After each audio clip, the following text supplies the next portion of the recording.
So we are really fortunate that in addition to David and Kamala, we've got a third musician here tonight.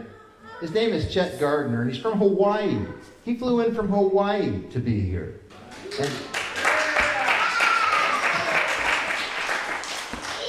And you're what, 81 years old? Yeah. He's freezing too. And he has played on an amazing number of David's recordings. 142 songs they've played together since 2023. So Chet's going to do a couple of tunes by himself, and then we'll hear Ministry of Culture with all three of them. So please welcome Chet Gardiner. I have a good excuse ever since my girlfriend dumped me when I built us a place in Hawaii. I've had a lot of free time, so. I toured for a while with Dave Lippman, and I learned this song from Dave back in GHW Bush days, and so I brought it up to date. This is the ballad of Donald J. Trump. And all the things that he's done. Thank you.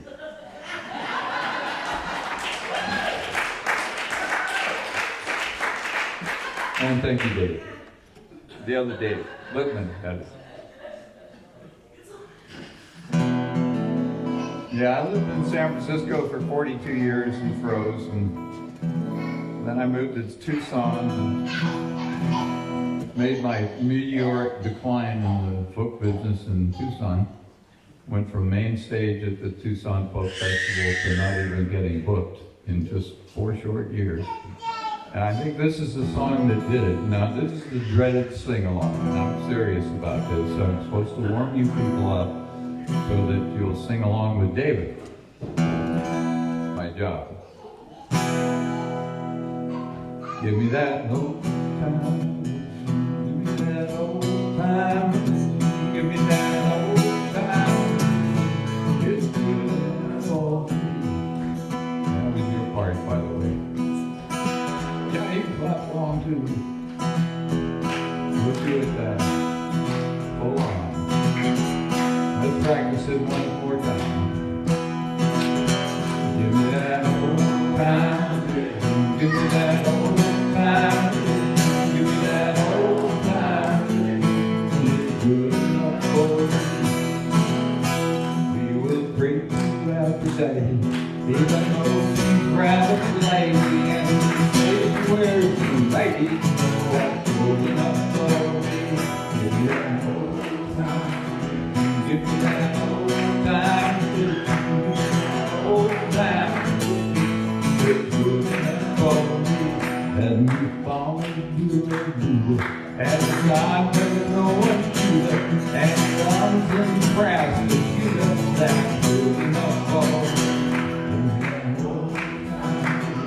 Give me that old time. That old time. That's good enough for me. This might be the verse that got me singing. Well, the Christians all come, 'cause they say their God is come. Our God came 3 times to see them, and that's enough for me. Give me that old time. Give me that old time. Give me that old time. It's good enough for me. There's a Pete Seeger verse. We will worship like good, and bring strange fermented good, and run and get through with that good enough for me. Give me that old time. Give me that old time. Give me that old time. It's good enough for me. The kid wants a religion. Reminds me when I used to take my daughter to the book club when she was 3.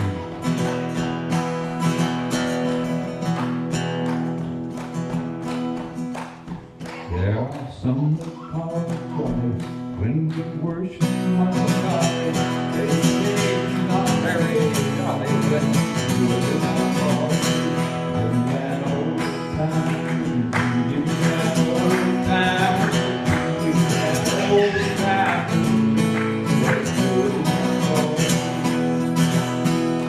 it was good enough for Venus. Of the gods, she is the meanest. Hit me on my elbow, and that ball in that old time, in that old time, in that old time. It's good enough for me. In that old time, in that old time, in that old time.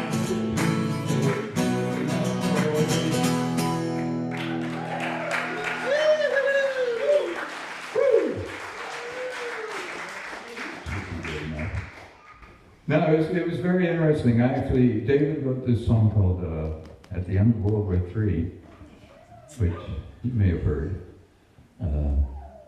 And I loved it so much that I recorded two versions of it, one with just me and a guitar, and then the other where I put a whole band and World War III on it.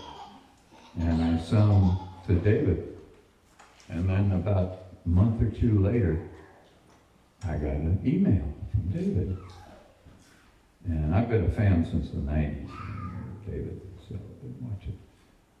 I got the email back, and he wrote this song, Baby Jesus Sang and Rebel, and he wanted me to do the treatment to it. And that's how we did 142 songs.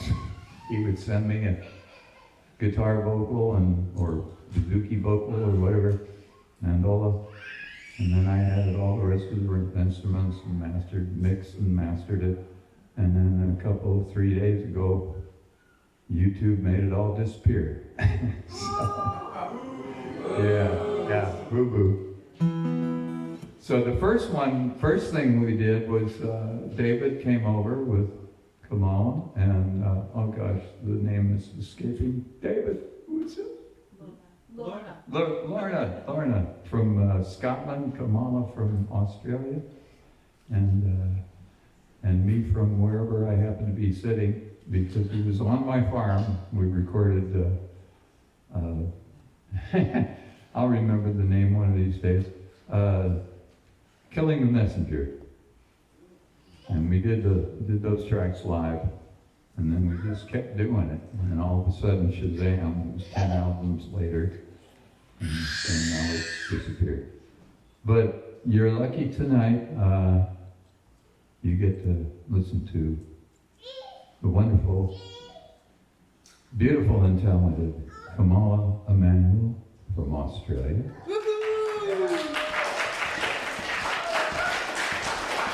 And she brought a friend along to accompany her, David Rovics.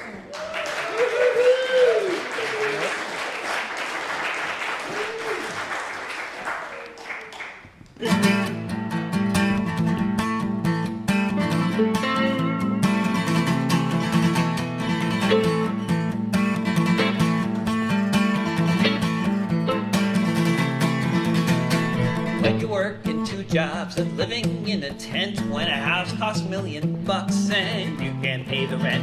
When politicians say they'll help, but it keeps getting worse each time the landlord lobby pulls the strings of the purse. When the human right to housing isn't even part of the debate, you know you're living in a failed state.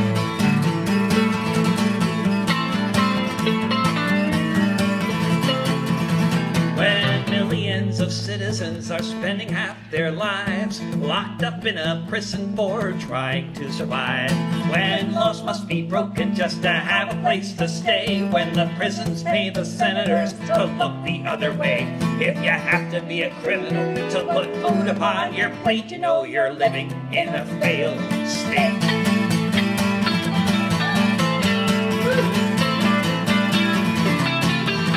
When you're facing climate breakdown, when the trees are all on fire, when half the country's underwater, when a climate change denier runs the nation. And the opposition party votes for oil rigs and pipelines. It's not so much a country as it is a corporation. Buckling under its weight, you know you're living in a failed state.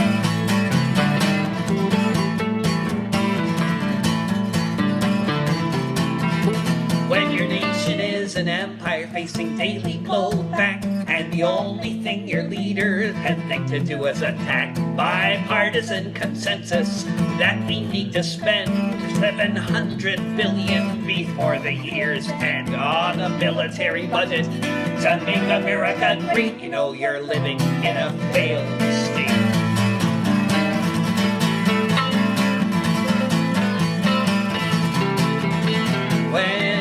Every day some psycho with a gun has to open fire on a crowd before it's done.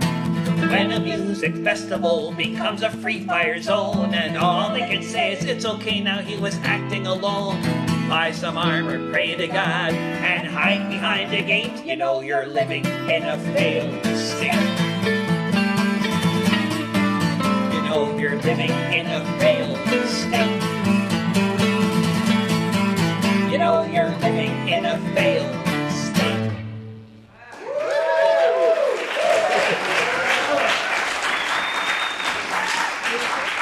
Beautiful. So when Israel started killing all the Palestinians in Gaza after the Gaza ghetto uprising, I was thinking about historical parallels, and there have been so many. But one of the most striking was Minnesota, 1862.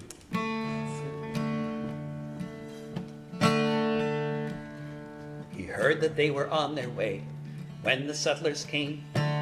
Little Crow knew that nothing now would ever be the same. The treaties he agreed to, signed under duress, he watched as the land of the Indians was less and less and less.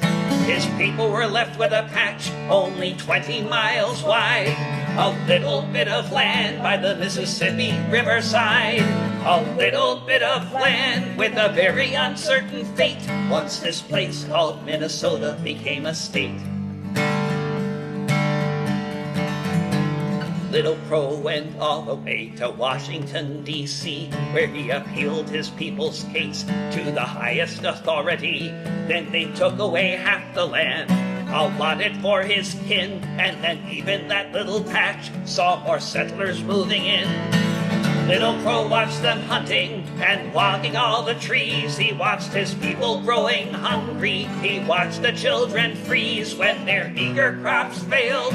He went in search of aid from the agents who had grown rich from the money that they made. What should have fed the people lined their pockets instead. Lincoln sent an investigator, and that's just what he said. The standard was corruption, treaties made to be broken, along with comforting words duplicitously spoken. Little Crow told his people, words bitter on his tongue. The agent had said his people could eat grass and their own dung. Peaceful coexistence could clearly last no more. He gathered up an army and set out to go to war.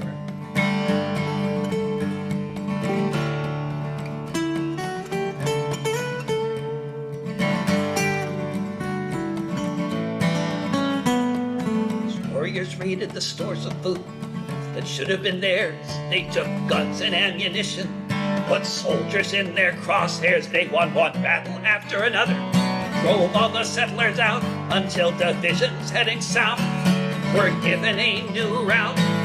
Little Crow's uprising was finally suppressed, and the Indians of Minnesota were sent far off to the west, where they're part of the uprising. To the authorities it didn't matter, and they died of famine and disease. Little Crow was killed picking berries with his son, shot down by a settler out hunting with his shotgun. For handing in his scalp, the hunter made a dandy sum, and his bones were displayed in a museum. Little Little Crow was a leader, and it seems to me he made decisions when every option was impossibility. He had the choice to starve and die on what was left of the land, but he decided it was time to make a stand. Heard that they were on their way, and when the settlers came, Little Crow knew that nothing now would ever be the same.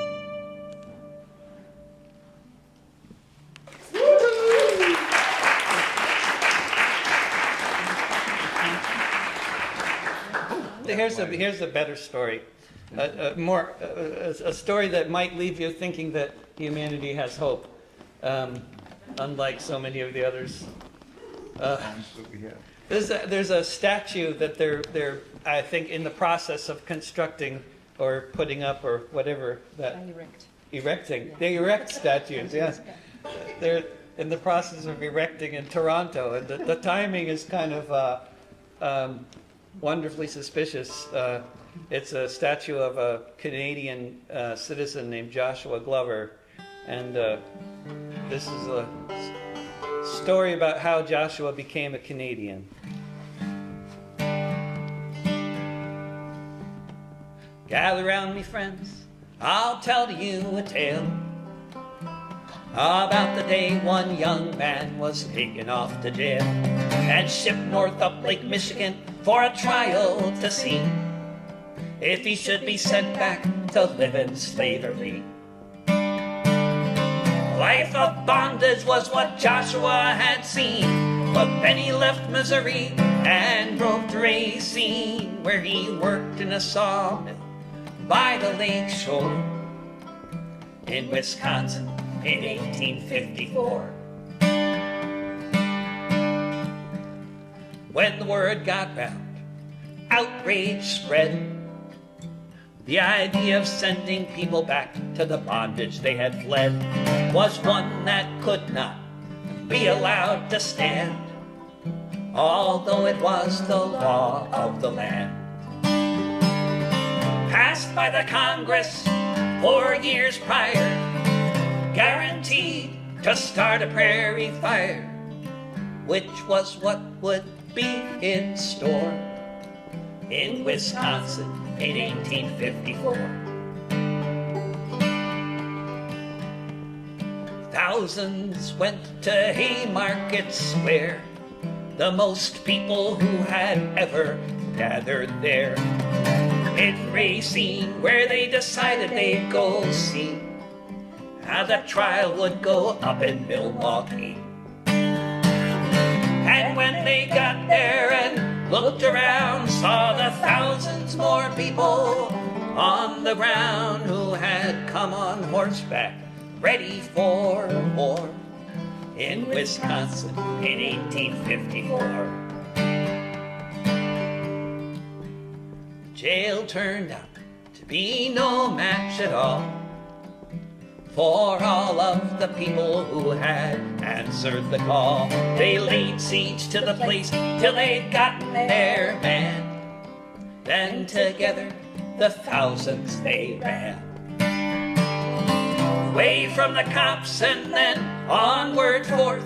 The Underground Railroad brought him north, so Joshua Glover would be a slave never more in Wisconsin in 1854. No more attempts would ever be made since that Milwaukee prison raid to enforce this federal law after the rising that everyone saw. It was dead in the water, and that's a fact. The Fugitive Slave Act. When all the people said what they stood for in Wisconsin in 1854. Gather round me, friends, I'll tell you a tale about the day one young man was taken off to jail and shipped north up Lake Michigan for a trial to see if he should be sent back to live in slavery.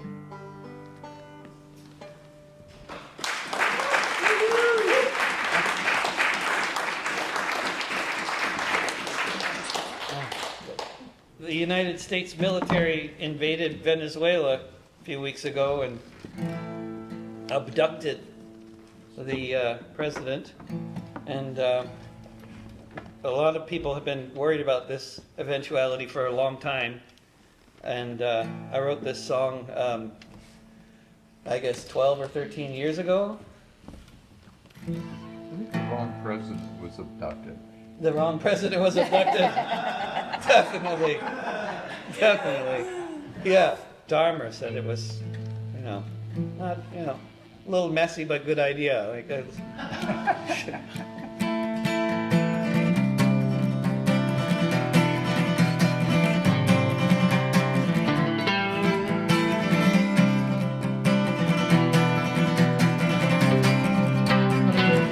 was elected, and like every time he ran, when his socialists took power, that's when the changes began. The opposition started attacking every forward move, but reforms went ahead, the people's welfare improved. A land of such riches that had always gone to so few was reaching places ignored since 1492 in Venezuela.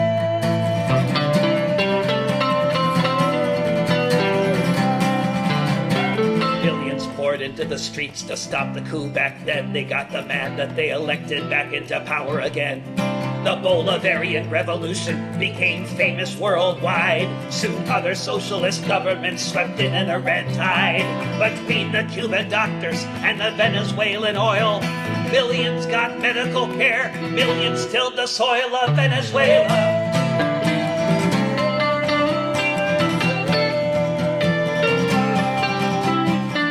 Began the sanctions, Obama imposed more, a slow-burning, destabilizing economic war.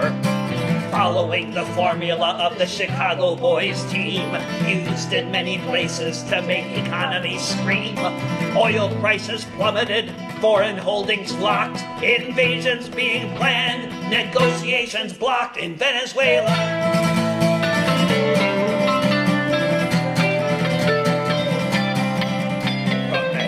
Revolution to Venezuela today, from the Seminoles to Salvador Allende. Look at their ankles, you'll see the chains. Imperial vampires, open veins. Those who stand up to the business elite, who cannot stand to see the workers in the driver's seat in Venezuela.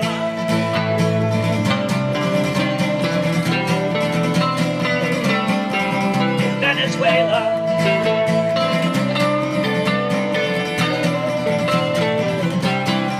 In Venezuela.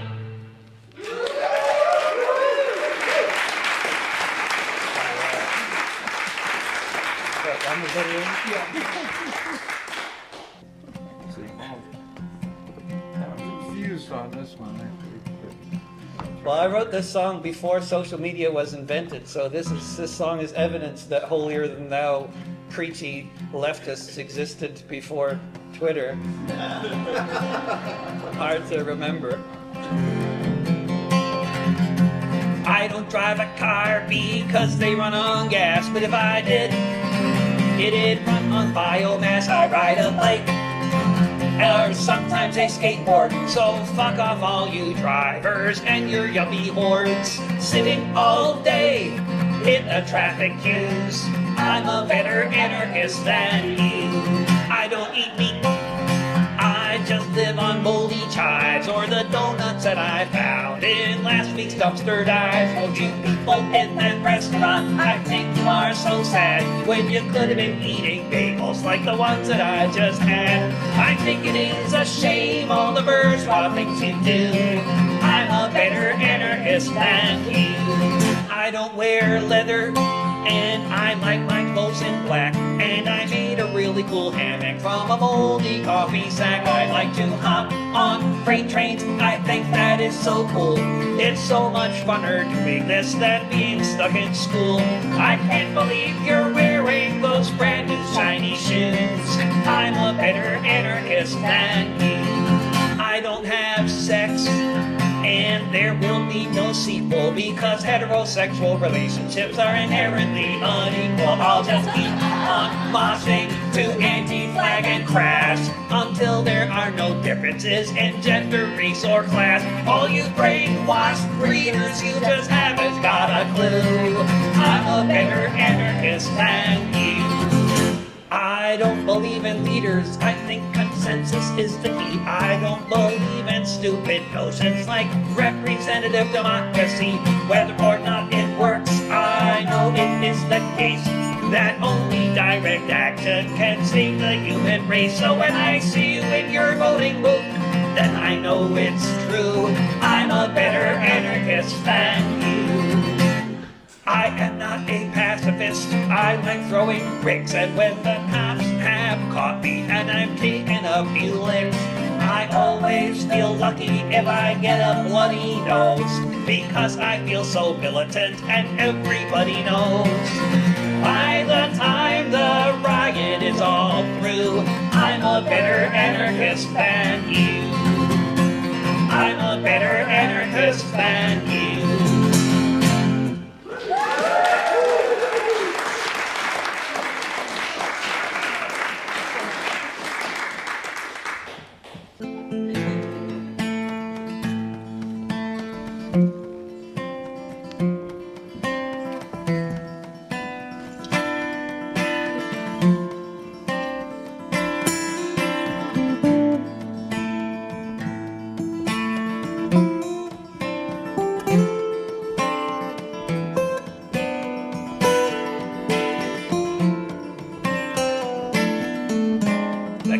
Open air, that's the one thing that distinguishes what has happened in Gaza right now compared to the time of the Third Reich and its crimes against any decency, against any sanity, against all the children, against all humanity.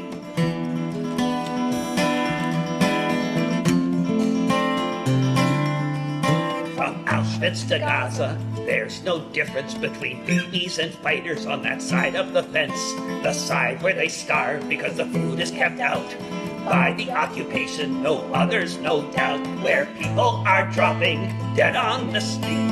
My conscience are struck of food on the street.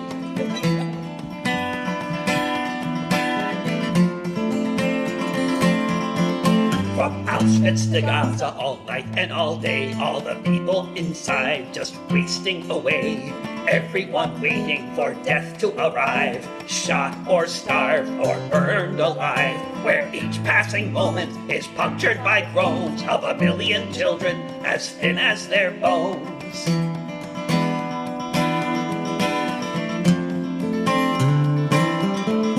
From Auschwitz to Gaza, the outside world knew, and many lamented about what they might do while their leaders looked for money to be made in the arms trade. Once again, just like this, profiting from the apocalypse.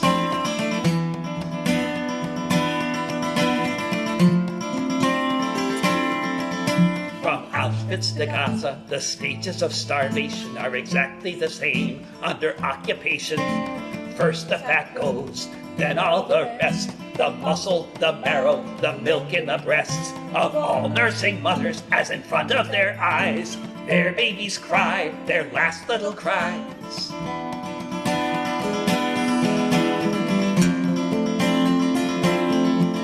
From Auschwitz to Gaza, under either command, all of the killing is entirely planned. Whether they call it a camp or a zone, it's all the same skin and bone. Whether they say work makes you free or humanitarian city,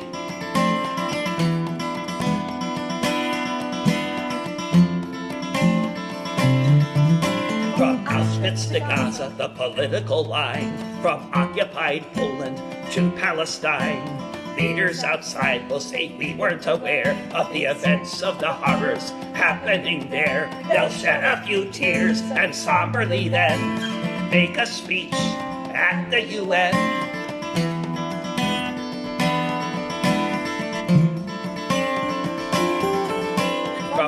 Auschwitz to Gaza, all over the place. The lies of the leaders who seek to save face, who say we would have acted if only we knew all that they claim they really would do. And no one will believe at the time when some foolish person says never again.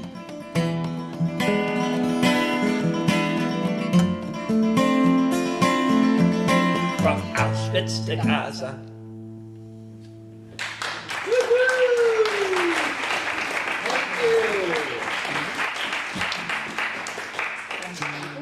At another time that the United States was committing genocide in another part of Asia, killing millions of people in Laos, Cambodia, and Vietnam in an undeclared war that Congress did not even know about when it started, as far as Cambodia and Laos went.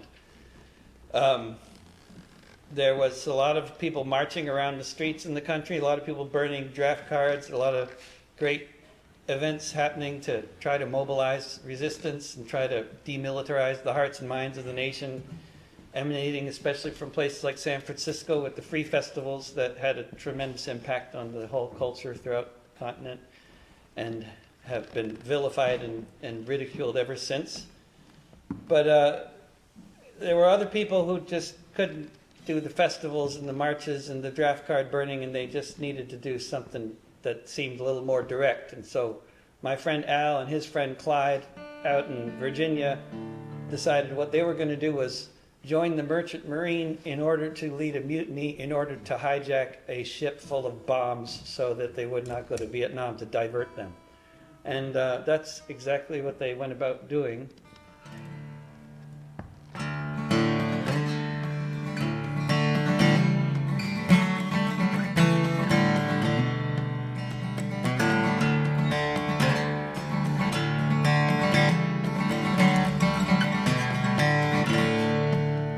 Gather round, I'll tell a story about a man I know, what he did across the ocean half a century ago. Death was raining from the skies all over Vietnam. Al and Clyde decided they had to try to stop the bombs. These two young men signed up to join the Merchant Marine, horrified by what they heard along with what they'd seen. They began to have discussions, they found a common goal. They joined the crew of the Columbia Eagle, and then they'd take control. The ship was full of napalm, heading across the sea to be loaded on the planes and be dropped upon the country to burn the skin off people beneath it at the time. They vowed to break the law to prevent a greater crime. They thought they'd spend their lives in prison, or more likely they would die. But Clyde and Al agreed that at least they had to try to sail to Cambodia with all the napalm as well, where it might remain forever, the bombs that never fell.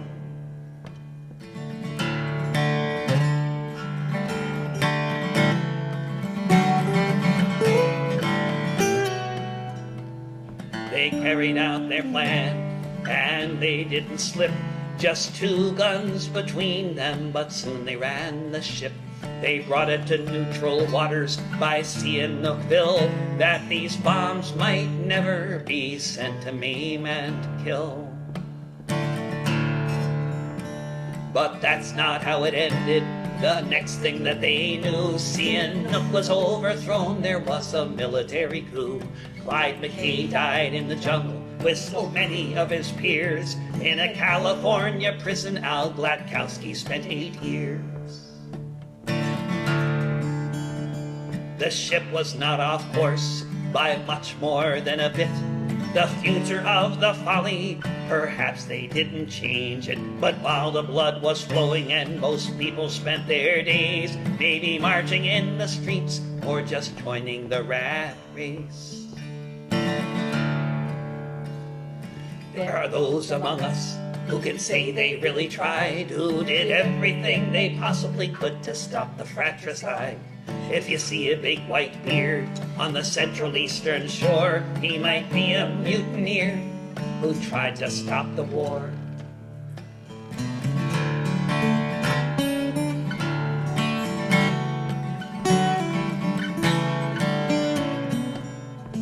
Gather round, I'll tell a story about a man I know, what he did across the ocean half a century ago.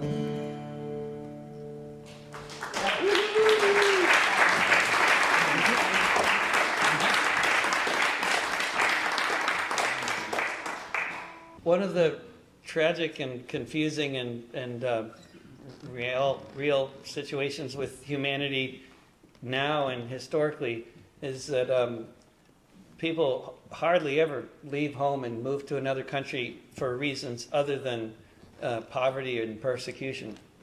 And then in so many cases, those people that are refugees coming to some other country as refugees end up becoming settlers. And this is the history of North America. It's the history of Israel. It's the history of Australia. This is a song about some of those Scottish refugees who settled Canada.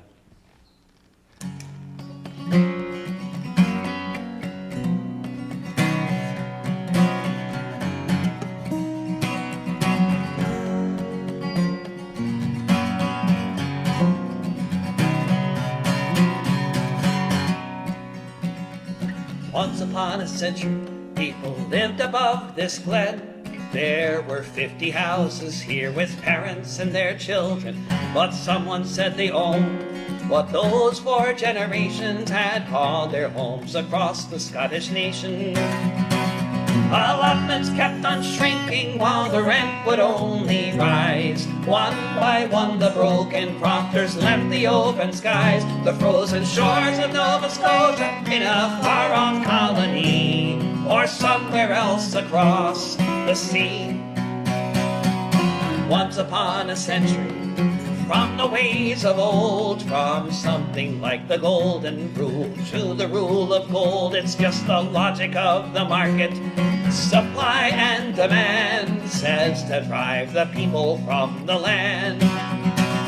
Instead of eerie silence reverberating all around among the gardeners and shepherds, you would hear the sound of the pipes and drums and choirs of the songs that would be sung, and the stories that were told in the Gaelic tongue. Once upon a century, you'd never think it could, to turn into a field what had been a neighborhood. Once there were the promises of loyalty or clan, and then there was just profit if you can. If we travel back to a different time and space, it was possible for most to afford to live someplace. But it's the logic of the market, each investor's conviction. More money is just grounds for an eviction.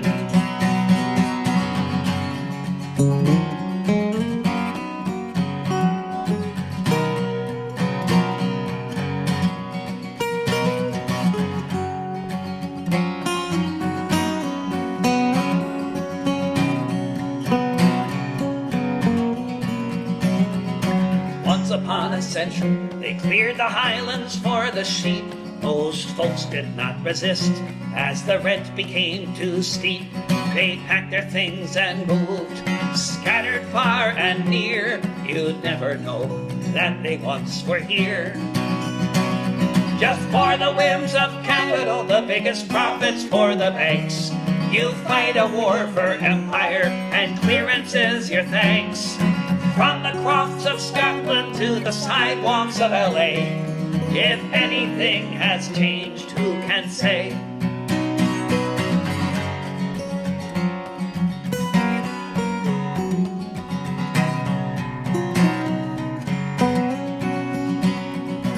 Once upon a century, people lived above this glen. There were 50 houses here with parents and their children. Yeah.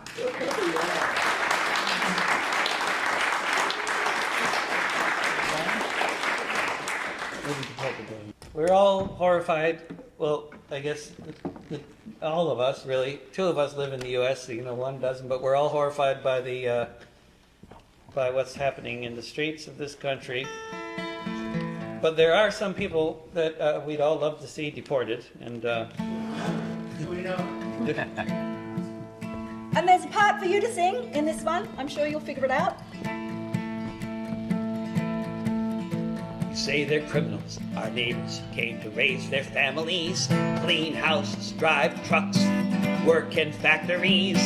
You round them up and take them off in military planes, carrying out your solemn vow back from where they came. But why is it always the poorest of the poor are the ones upon whom we're declaring war? And what if we took back what was never really theirs? Nationalize the banks and deport the billionaires.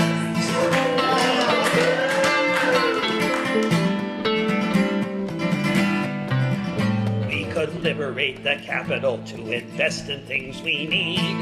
Housing, food, and healthcare, they've got it all indeed. It's all wrapped up in investments and shooting to the moon. And if things go as they're going, they'll have more of it soon. Why is it always the poorest of the poor are the ones upon whom we're declaring war? And what if we took back what was never really theirs? Nationalize the banks and deport the billionaires.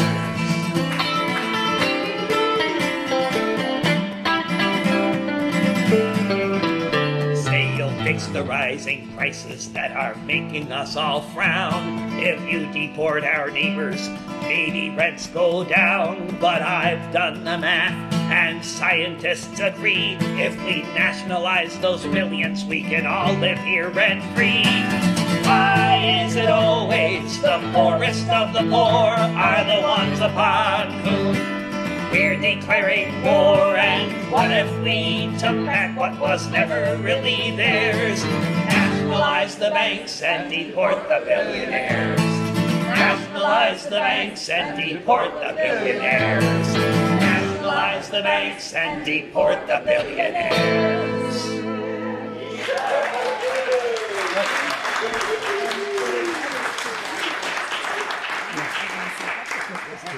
Me and Kamala were in Mexico last March, and when I wrote this song 26 years ago, I thought if anything good comes of this song, among other things perhaps, we'll be all getting invited to sing at a festival in Mexico someday. I only had to wait 25 years and it happened. Some things you gotta wait for. My name is John Riley. I'll have your ear only a while. I left my dear home in Ireland. It was death, starvation, or exile. When I got to America, it was my duty to go. Enter the army and slog across Texas to join in the war against Mexico. It was there in the pueblos and hillsides that I saw the mistake I had made. Part of a conquering army with the morals of a bayonet blade.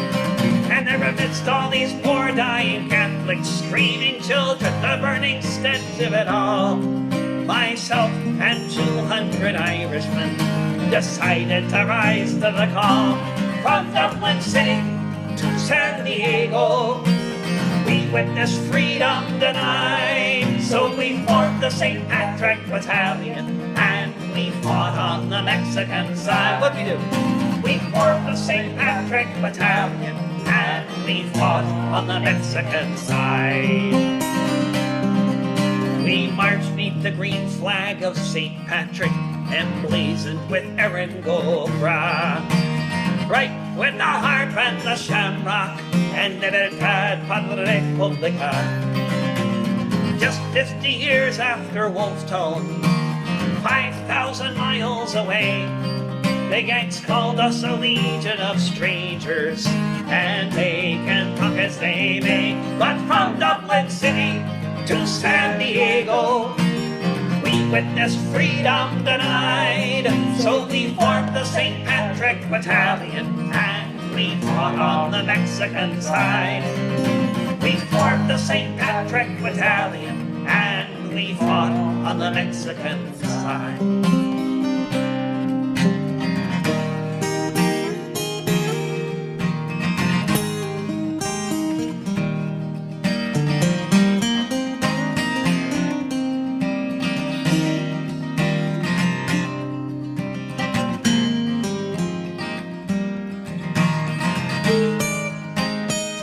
You moved it.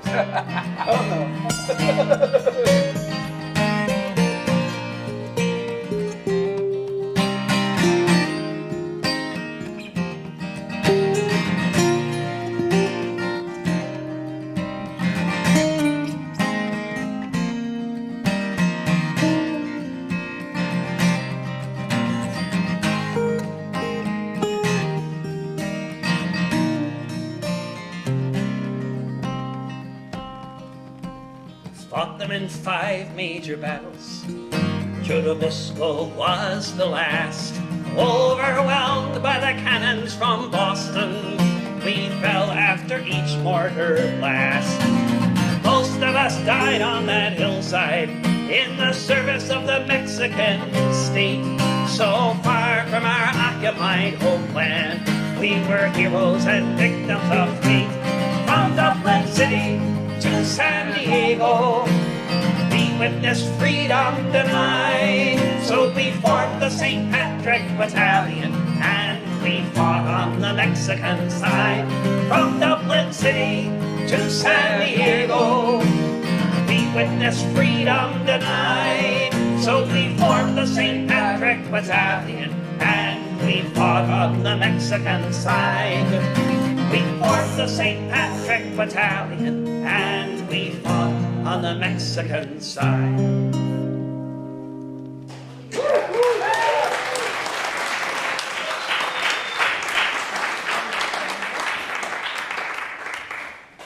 The main reason the U.S. decided it had to invade Mexico was that Mexico had abolished slavery, and that kind of put a sort of a fire under the ass of the slave-owning class of Texas to do something about the situation. And rather than liberate their slaves, they decided the thing to do was to invade Mexico. And but 30 years earlier, the same kind of thing happened, except the U.S. invaded Canada because Canada had already abolished slavery. But not only that, but they were harboring escaped enslaved people from the United States, and the U.S. military didn't like that, so they burnt down the capital city and residential homes as well as government buildings. But then 2 years later, because things happened slower back then, came the retaliation of the British Empire, and did not go well. Good for the construction industry. Robert Ross was from Rostrep. He was born in County Down. His family was given land there by the British Crown. He was a man born of the gentry, born with wealth and fame, but he joined the British Army to serve his queen and make his name. In the Napoleonic Wars, he fought in many lands, in Holland and in Spain, in the far-off Egyptian sand. He was wounded there in battle, came back to fight another day, and he was sent off to attack the USA. York had been sacked and burned by invading Yankee men, but the Canadians regrouped, chased the Yankees home, and then the British Navy made its way to the shores of D.C. town, where General Ross burned the White House down. The year was 1814, the U.S. was in retreat. It was a Canadian victory, an American defeat. Without the French to help them, they got their ass whipped by the Crown when General Ross burned the White House down. The place had just been constructed only 12 years before, but it had to be rebuilt soon after this disastrous war. The president turned tail and ran like a raggedy clown. when General Ross burned the White House down. He was killed a few months later. Irish rebels stopped him in his tracks. He was buried in Nova Scotia in the town of Halifax. He might have been forgotten, but he'll forever be renowned. He's the man who burned the White House down. He's the man who burned the White House down.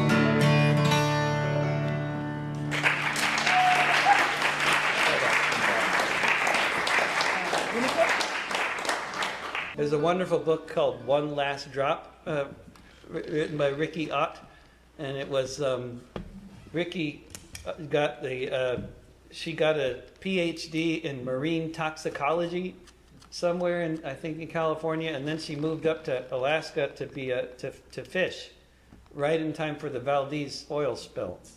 So she was a resident marine toxicologist there, taking on the Exxon Corporation, and living in the village of Cordova. And when the herring run never returned, there was quite a remarkable action taken that was barely covered in the news at the time.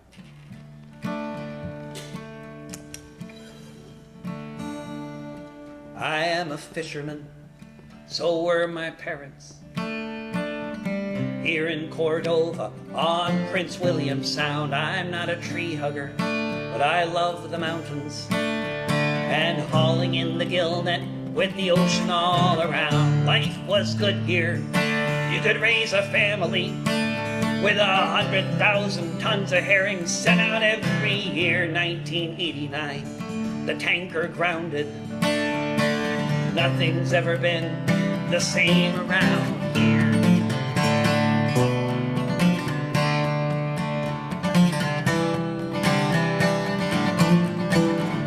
Senator Stevens said not one drop of oil would spill on Alaska's shores, and if it happened, it would be cleaned up. But our beaches were still covered, as was the ocean floor. 4 years passed, each run collapsed. It was then we knew for sure the herring weren't coming back. Exxon's promises of compensation were about as empty as a used-up paper sack.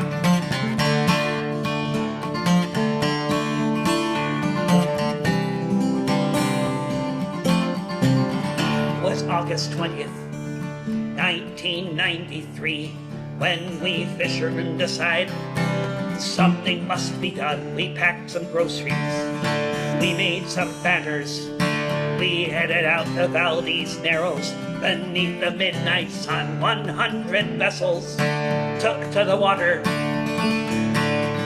pushed through a storm and to the Valdez Sea. We lined up our boats, formed a blockade, and we waited for whatever might be.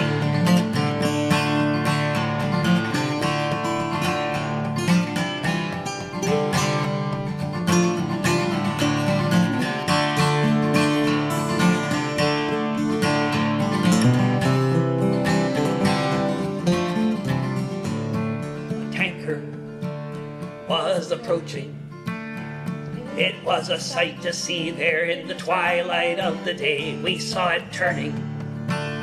We all cheered and cried as tanker after tanker after tanker turned away. A Coast Guard gunship from Seattle would take 3 days to get up to the Sound. We held the line till then we went back home to Cordova, to this hallowed oiled ground. I am a fisherman, so were my parents.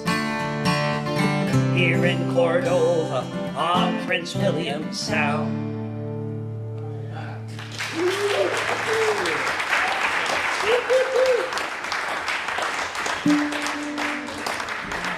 So there's 3 songs that have been the the songs that I've gotten deleted from YouTube before they eventually just deleted my entire channel a few days ago.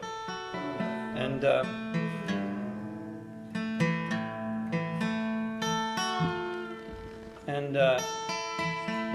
this is one of the offending songs. This song, apparently I support a criminal organization with this song. But, one of the problems with supporting criminal organizations is if you oppose genocide committed by a state, which is a criminal organization such as Israel, and you support groups that are trying to stop the genocide, you are a terrorist supporter.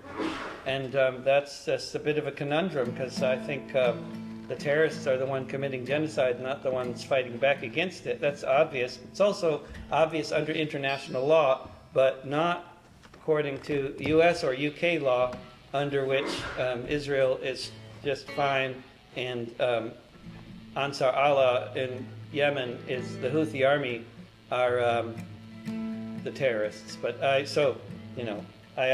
obviously have disagreements with these governments as well as with YouTube, and so the answer I get for that is no more YouTube. Half the world's trade passes by here. So much of it goes through Tel Aviv. Meanwhile, in the port of Gaza, no ship can arrive and not a boat can leave. While every day hundreds are dying beneath the rain of missiles fired from the air. Millions of starving Palestinians on the run and being slaughtered everywhere. No safe place in the Gaza Strip. No armies coming to defend. While all over the planet, people are asking, when will this savage bombing end? How many more thousands of children can be killed while we stand by? How can we just live our lives while we watch the babies die? Shukran jazilan to the Houthi army, standing for the conscience of us all.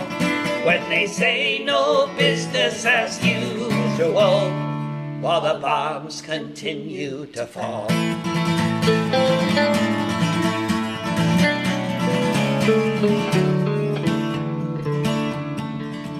For a country that doesn't have an air force, they're painting black, red, green, and white on the helicopters they use to board the ships to show their cause is right.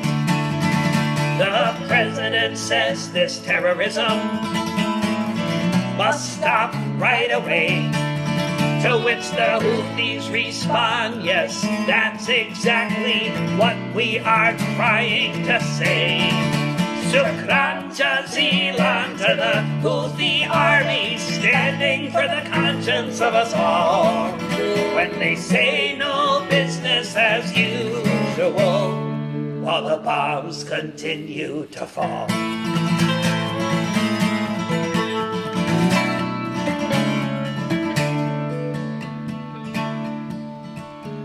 Ships are going all the way around Africa to avoid the Houthi net. If Israel wants trading partners now, they might be just a little harder to get. We can blockade ports all over, north, south, east, and west. But the Houthi army are the ones who are no doubt blocking the traffic the best. Shukran jazilan to the Houthi army, standing for the conscience of us all. When they say no business as usual, while the bombs continue to fall.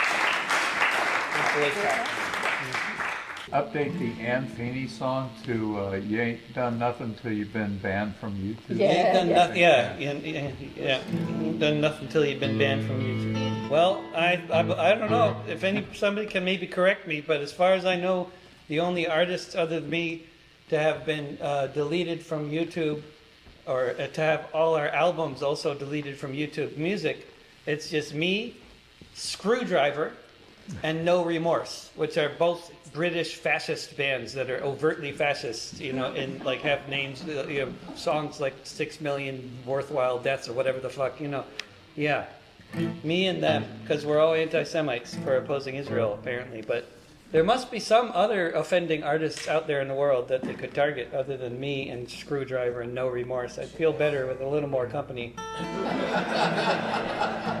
I nominate Drake. I wrote this one when the campus occupation started, before they started deporting all of the organizers. It's happening now, like it has before, at the universities, in a time of war.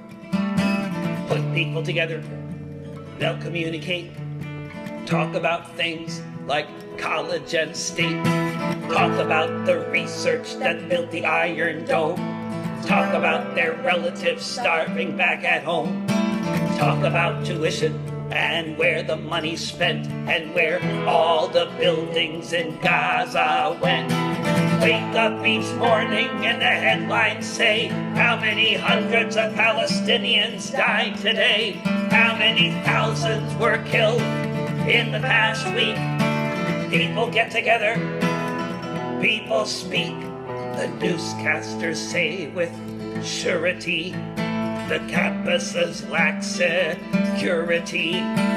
Meanwhile, across the ocean wide, Palestinian genocide. People are saying they won't leave till they win, and then the police are sent in, beaten and arrested, staff and students, and try to silence this growing movement. They're punishing people for making it known that the direct connection can be easily shown.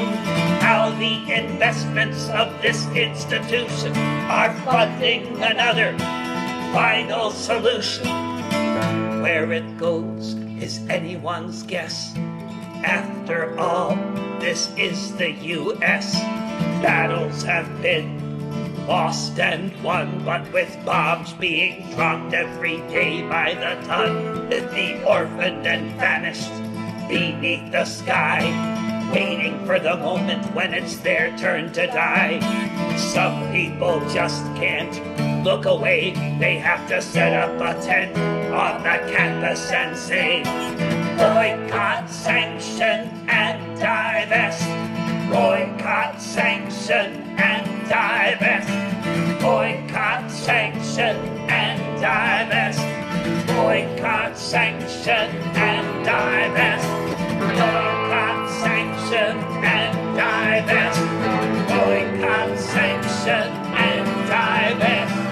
Boycott, sanction, and divest. Boycott, sanction, and divest.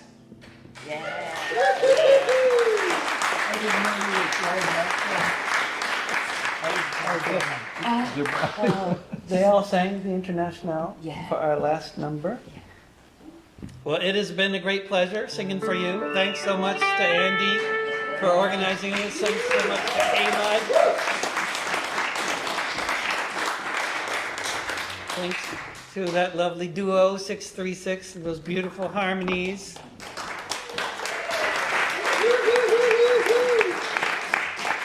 Thanks to Chet Gardiner for coming all the way from Hawaii. It's deductible. I mean, Australia is further, but she does that more often, so I guess it feels like it. Yeah. Me and Kamala will be going to Germany in the spring, and we'll sing a song about that. Maybe I'll get arrested there for wearing this T-shirt. Seriously, it is illegal. Yeah. But and then if we don't get arrested for our T-shirts in Germany, that we can get arrested in England for holding up a sign that says "I support Palestine action." And if that doesn't work, we can go back to Australia and get arrested there for holding a sign saying "Globalize the Intifada." Or from the river to the sea. From the river to the sea, a geographical reference. How about like rolling plains? Maybe that's going to get you some slammer too. Or you can go to Minnesota and you can belittle Belittle an ICE officer. Get shot in the face. Yeah, Yes, that's Well, lots of options. we lots can of choose. options. Yeah. It's good.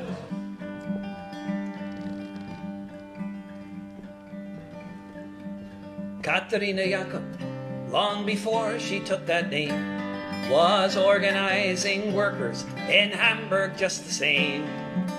Organizing beneath the flag of deepest red, a new dawn of peace and freedom clearly shining in her head. Katerina Jakob first was sent to jail when the trappings of democracy all began to fail. She was frequently arrested in and out of custody while her first husband was in hiding from the Nazis. Katerina Jakob was acquitted of a crime, but the Gestapo had the last word. They weren't finished with her this time. She was sent to Ravensbrück, a killing hunger at her side. She heard of the execution, how her second husband died. For Katerina Jakob, the end was close at hand. She was on a death march with a ragged, starving band, marching through a forest, being led by the SS. What would happen hours later seemed impossible to guess. When the sun rose the next morning, it was the 1st of May, and they all sang the Internationale. They all sang the Internationale.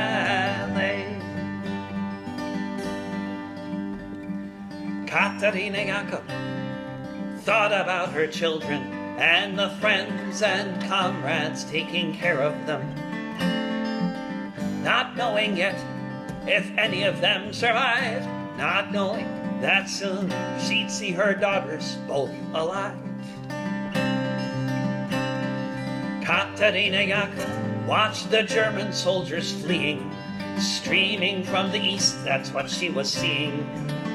Allied bombers flew above them, she thought they all might die, and then soon there was the silence of all the SS men.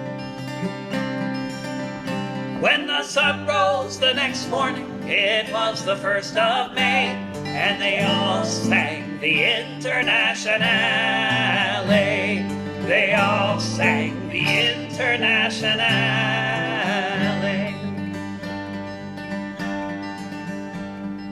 Katerina Jakob saw red flags flapping in the breeze above the Russian tanks, and she fell upon her knees. And so many different voices in so many different tongues sang the most beautiful song that could ever have been sung.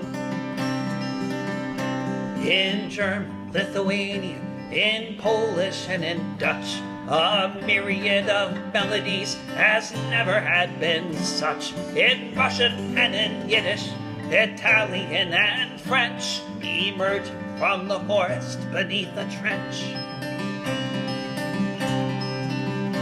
When the sun rose the next morning, it was the 1st of May, and they all sang the Internationale. When the sun rose the next morning, it was the 1st of May, and they all sang the Internationale. They all sang the Internationale. Völker, die Signale auf zum letzten Gefecht. Die Internationale erkämpft das Menschenrecht. Völker, die Signale auf zum letzten Gefecht. Die Internationale erkämpft das Menschenrecht.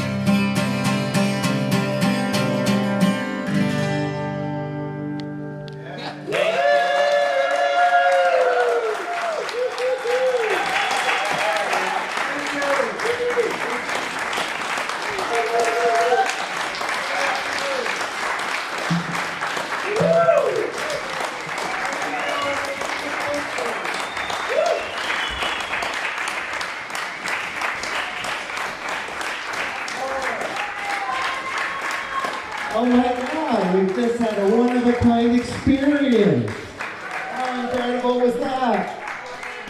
Ministry of Culture. Oh my God, they're not ready to let you guys go. Thank you. Another what?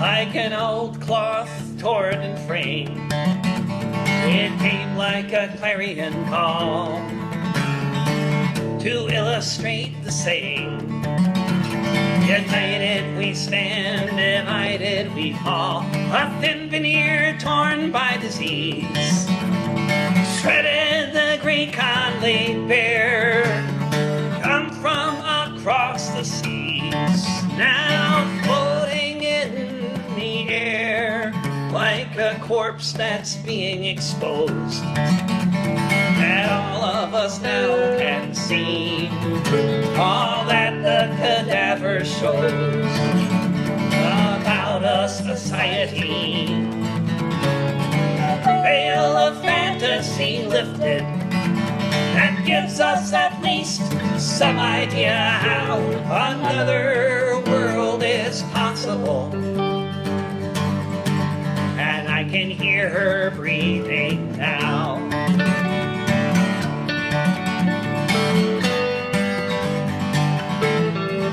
Like the red blood that flows from the bullet, whether coated in rubber or not, like the faces you see in the helmet, reflecting the thickening plot, driven by such a villain, as a thing exponential allows, it says another world is possible. And I can see her breathing now.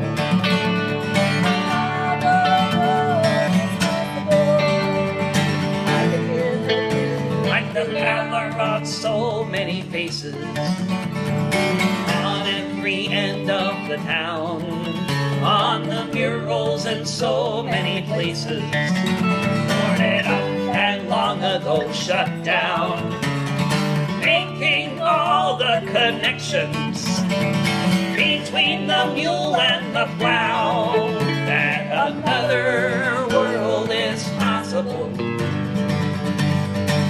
And I can hear her breathing now.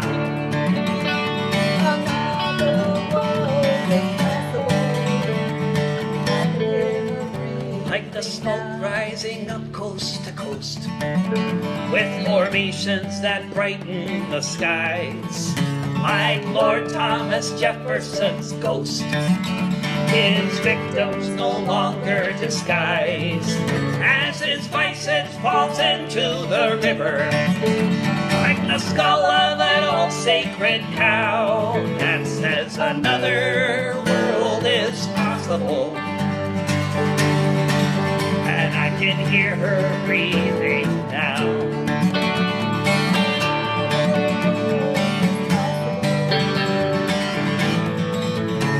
Another world is possible,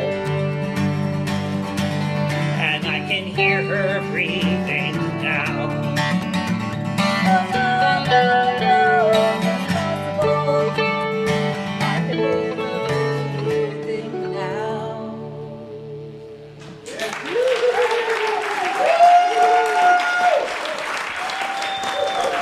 I can hear her breathing now.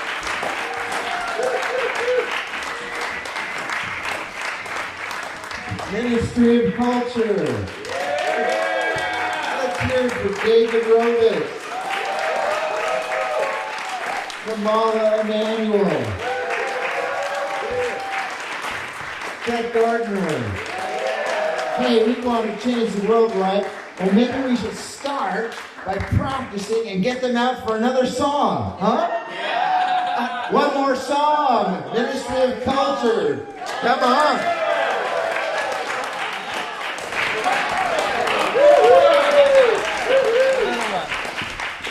when the world has gone crazy, and it's all becoming clear, when they're gunning down our comrades, and it seems the end is near, as they're loading up the launchers for the tear gas grenades, we can take off our bandanas and kiss behind the barricades. When it's madness all around, and you can see this at a glance, we will sing and we will cry, we will laugh and we will dance. As they shout their marching orders beneath the helicopter blades, we shall seize the moment for a kiss behind the barricades.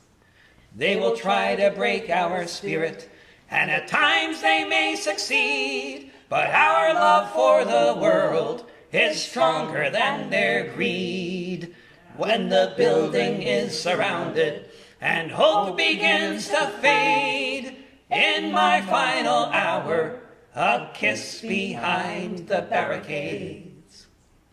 As the movement grows, there will be hills and bends, but at the center of the struggle are your lovers and your friends.